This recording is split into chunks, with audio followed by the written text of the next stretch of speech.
Bon, je continue mon petit tour de jardin, on va dire un peu comment se nourrir en forêt.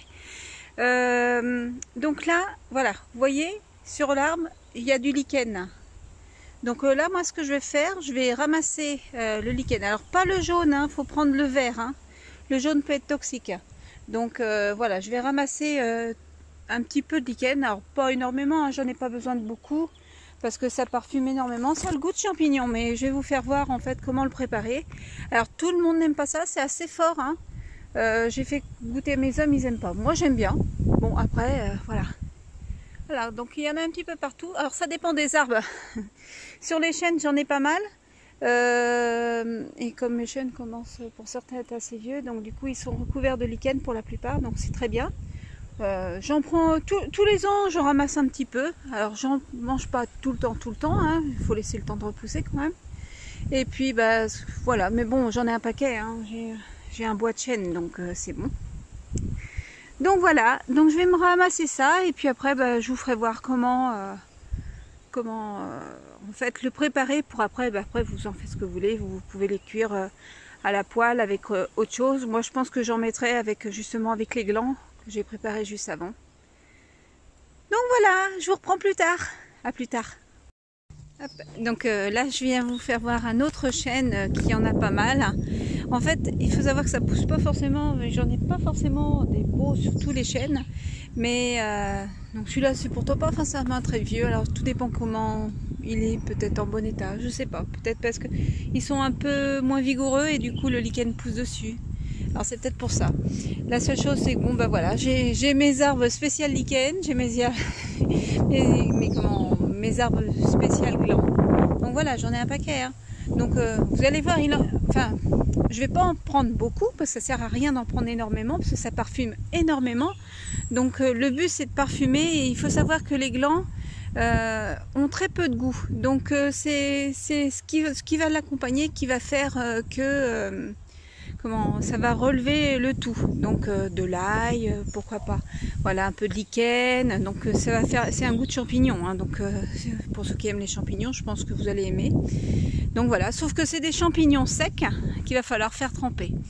Donc voilà, je suis en contre-jour, donc vous n'allez pas voir, mais voilà, il y en a pas mal hein, tout le long. Tout le long du tronc, il y en a un bon paquet. C'est grave, hein, je ne vais pas tout prendre maintenant, j'en aurai pour d'autres fois. Voilà, donc tout ça, alors il faut savoir que c'est bourré de nutriments. Donc j'ai pas tout en tête, hein, mais voilà, il faudrait que je retrouve quelque chose dessus. Après, voilà, j'ai pas tout en tête. Je sais que c'est bourré de nutriments, que c'est une panacée, les lichens. Donc voilà. Bon bah je vous laisse, je vous dis à plus tard. Donc voilà, ma petite récolte. Donc voilà, j'en ai pas mis énormément. Hein. Il y a de l'eau, hein, c'est pour ça que ça remonte. Hein. Enfin, il n'y en a pas énormément. Ça gonfle. Hein. C'est pour l'instant.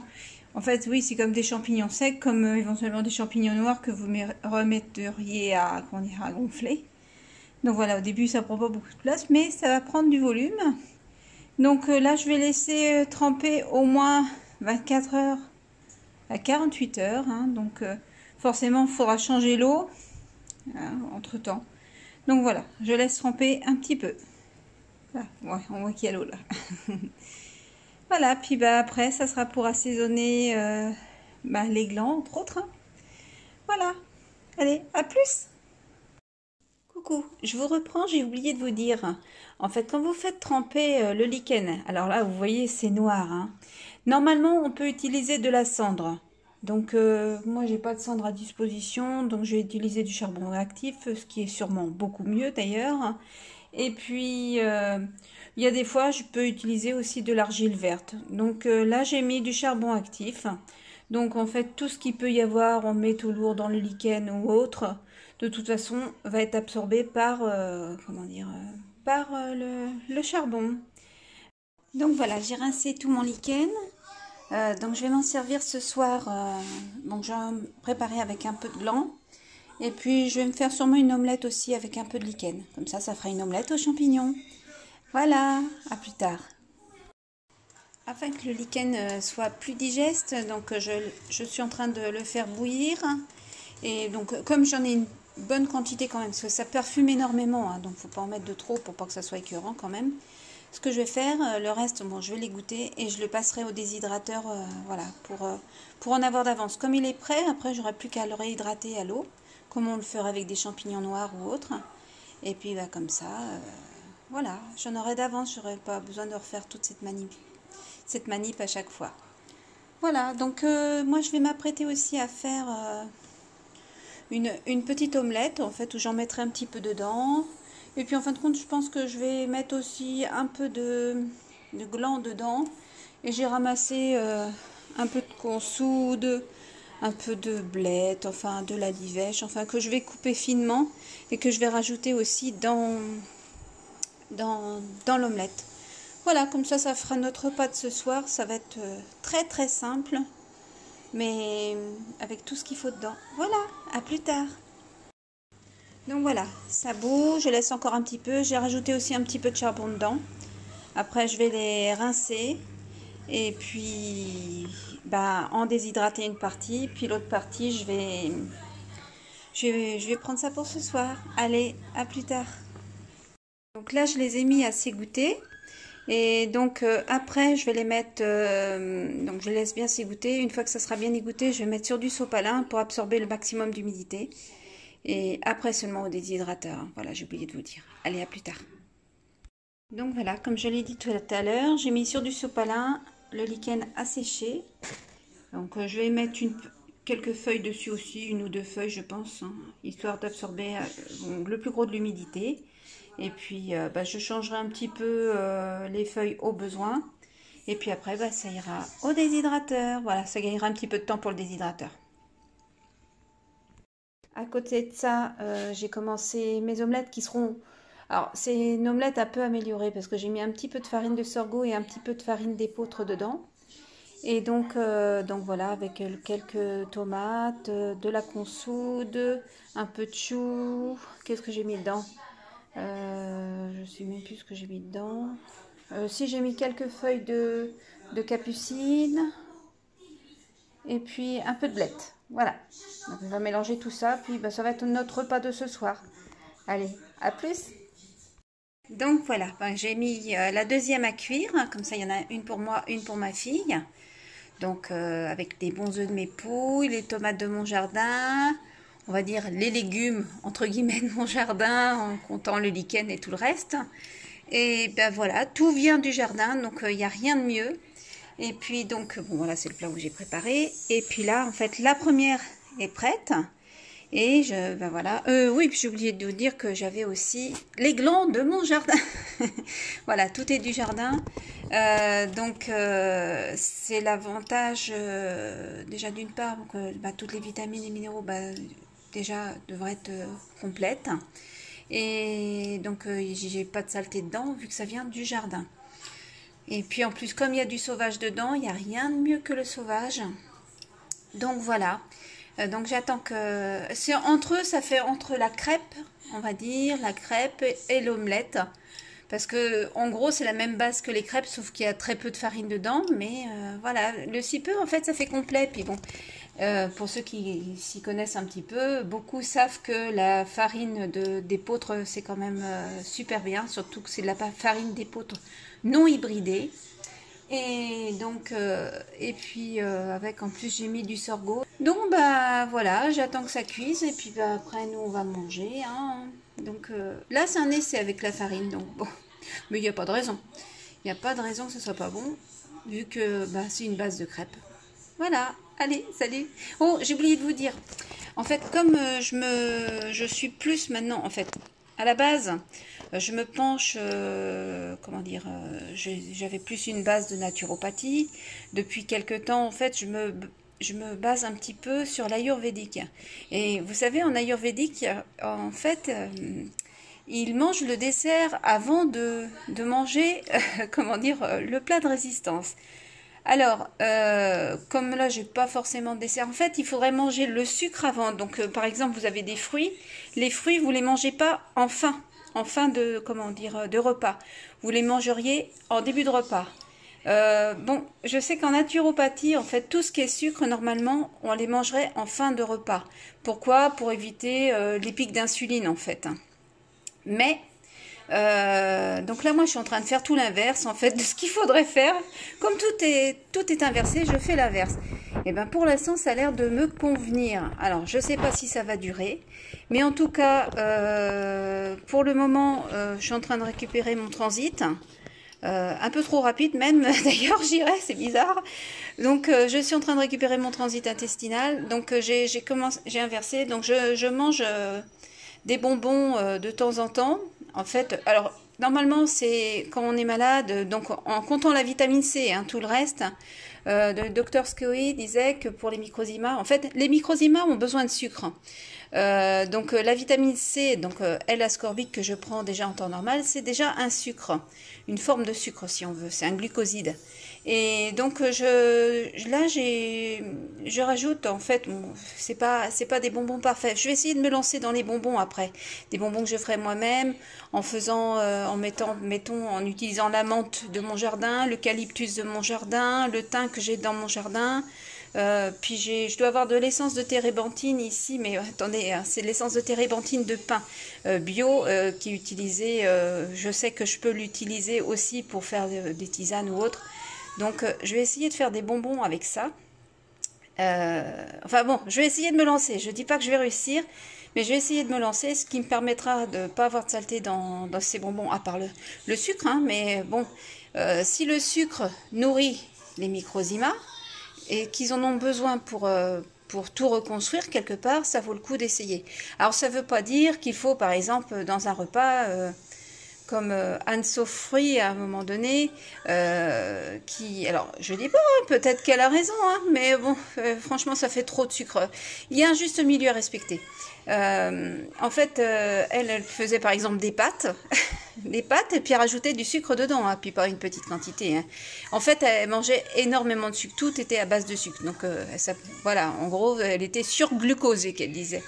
Ben, vous pouvez trouver sa chaîne, hein, d'ailleurs, bon, elle n'est plus là depuis un moment. Ça fait au moins 1 an qu'elle n'est pas intervenue sur sa chaîne. Je suis allée voir hier. Et donc, Anne Sofruy, vous allez trouver, voilà, Anne Sofruy. Et vous allez voir, c'est un phénomène.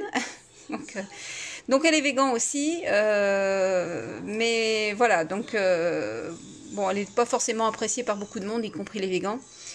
Donc bon, après, elle a eu des résultats comme ça. Je peux la comprendre aussi, je lui jette pas la pierre. Mais pour moi, ça me semble dangereux quand même de manger autant de sucre. Donc manger du sucre, oui. À petite dose, oui. Peut-être des petites doses répétées pour pas faire des gros pics d'insuline. Mais ça peut être intéressant quand même. Alors je sais pas, j'essaye. Il n'y a qu'en essayant qu'on peut, comment dire, savoir si c'est bon ou pas. Donc en attendant, bah, nous on va manger et puis de toute façon je vous referai un point petit à petit de ce que je découvre au fur et à mesure. Alors je dis pas que ce que je fais pour moi est bon pour vous, hein. Surtout faites vos tests, faites attention. Là je ne suis pas sûre du tout de moi parce que c'est carrément l'inverse de ce qui est préconisé par on va dire même la naturopathie actuelle, hein. C'est-à-dire que le sucre limite faut le bannir, hein. Donc, enfin, à petite dose, il faut en garder, mais parce qu'il y a besoin d'une partie de sucre pendant le repas, par exemple, parce qu'il faut déclencher l'insuline pour ouvrir les portes, éventuellement pour amener des vitamines, des minéraux, parce que si vous ne prenez pas une petite part de sucre pendant le repas, vous assimilez moins bien. En fait, les portes restent fermées, et donc du coup, voilà, ça ne nourrit pas facilement vos organismes. Donc voilà, il faut un juste milieu. Donc bah, je vous laisse, ça va être trop cuit. Allez, à plus tard. Donc voilà, on va passer à table. Donc, eh bien écoutez, comme ça n'a pas l'air trop mal. À mon avis, il y en a un peu trop. Hein. Je pense pas que je mangerai tout. À mon avis, on va faire 2 repas dessus. On va voir. Ma fille, des fois, mange un peu plus que moi. Alors, je sais pas, on va voir. Mais mine de rien, ça fait une bonne palanquée. Hein. Bon. Allez, à plus. Je voulais rajouter quelque chose. En ayurvédique, en fait, il faudrait à chaque fois les 4 saveurs, tout comme les 4 éléments, vous savez, la terre, le feu, alors la terre, le feu, l'air et le vent, je crois, hein, et le vent. Donc, donc les 4 éléments. Donc, en fait, un repas comme pour les plantes adaptogènes. Donc, toutes les plantes adaptogènes contiennent les 4 saveurs, c'est-à-dire amer, acide, sucré et salé. Donc voilà, donc j'essaye de faire en fonction aussi que j'ai les 4 saveurs aussi au niveau de mes repas. J'essaye de passer, au lieu de mettre le sucre en dessert, j'essaye de le mettre le sucre en entrée. Voilà, on va manger le dessert avant l'entrée. Donc moi, quand je parle de dessert, hein, ça peut être un yaourt. Donc en général, je les sucre pas. Donc au pire, je les sucre. Ou alors on mange un petit bonbon avant, ou on mange quelque chose. Ah, il y a des mouches en plus, excusez-moi. Et donc, ou alors, par exemple, si c'est des fruits, c'est pareil. D'ailleurs, ça, je l'avais déjà remarqué. Au niveau des fruits, j'avais remarqué que quand on les mangeait en fin de repas, on était gêné pour la digestion, que si on les mettait en début de repas, on n'était pas gêné. Un petit quart d'heure avant de manger, par exemple, on mangeait des fruits, et peu importe le nombre qu'on en mangeait, j'étais pas gênée. Que à la fin du repas, si. Alors, je pense que c'est qu'après, ça fermente. Il y a de grandes chances que, en fait, les nettoyeurs, quelque part, ceux qui nettoient nos intestins, alors je ne sais pas si c'est les candidats albicans ou pas, peut-être. Alors, je ne sais pas. Moi, bon, petit à petit, hein, je suis comme vous, je vais apprendre, hein. Ça fait 10-15 ans que j'apprends, mais j'étais plus partie sur la naturopathie. Là, je commence à évoluer d'une certaine manière, mais en fait, c'est tout mon cheminement qui a fait que j'évolue autrement, entre les microzymas que j'ai découvert qu'après, entre la physique quantique, enfin bon, bref, soigner le corps dans son ensemble, ne pas penser qu'au corps physique. Et c'est pas, par exemple, parce que l'on retrouve à chaque fois des candidats albicans que ces petites bêtes, on va dire, sont mauvaises pour nous. Les candidats albicans, dans la médecine actuelle, en fait, ils les tuent. On va utiliser des antibiotiques, on va utiliser différentes choses, en fait, pour les tuer. Alors, moi, en gros, je suis en train de faire l'inverse. Je suis en train de les nourrir. Je leur donne du sucre. Et pour l'instant, on va dire, au début, j'ai eu quelques effets secondaires un petit peu plus, forcément, le temps que ça se mette en route. Mais là, j'en ai de moins en moins, j'ai beaucoup mieux dormi. Cette nuit, j'ai dormi pratiquement une nuit complète, même plus qu'une nuit complète, vu le nombre que j'avais en retard. Même si j'ai eu 2-3 réveils, j'ai bien dormi. Mais vraiment bien, j'ai bien récupéré. Donc je continue comme ça pour l'instant. Je dis pas que c'est bien, hein, je dis vraiment pas que c'est bien. Mais je fais cette expérience pour voir si en nourrissant, faire exactement l'inverse, c'est-à-dire qu'au lieu de les tuer, il faut arrêter de tuer. Je pense que de toute façon, on tue le vivant de tous les côtés et je pense que c'est pas la bonne solution. Et tout comme la terre, quoi, voilà, la terre, faut la nourrir, il faut nourrir en fait les micro-organismes. Et ben là, c'est pareil, il faut les nourrir. Les candidats albicans ont besoin de sucre, et ben on va leur donner du sucre. Et donc pas en quantité, en grosse quantité, mais en petite quantité. Et je pense qu'on peut avoir du résultat. Voilà, je vous laisse parce que j'ai du monde qui arrive. Je vous dis à plus tard.